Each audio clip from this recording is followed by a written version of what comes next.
Effective emotional regulation starts well before the conversation begins. Proper preparation sets you up for success and helps you prevent emotional escalation before it starts.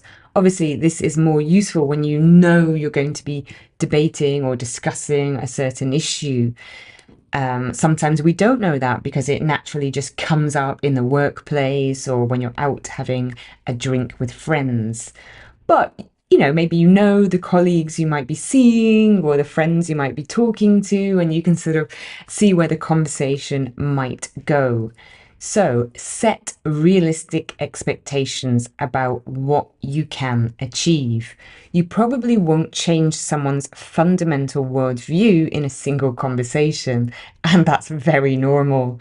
If you expect to convince them completely or convince them, you'll feel frustrated when they don't immediately agree with your reasoning. Instead, aim for smaller, more achievable goals, like better understanding their perspective, helping them understand yours, or finding one small area of common ground. Clarify your specific goals for the conversation. Are you trying to understand their perspective better, help them understand yours, find areas of common ground, solve a particular problem together?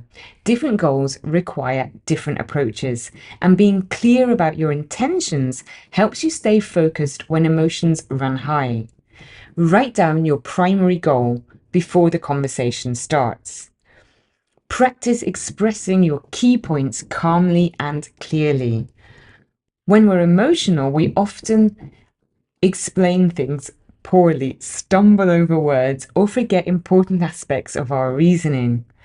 Having rehearsed how to express your main ideas helps you communicate effectively even when stressed. Try explaining your position to yourself in the mirror or practice with a trusted friend who can give you feedback. Their responses to likely triggers by thinking through what the other person might say that would upset you. If you know that accusations about your motives make you defensive, you can plan how to respond to that calmly. If you know they often oversimplify issues you care about, you can prepare to address that without getting frustrated. Having responses ready prevents you from being caught off guard.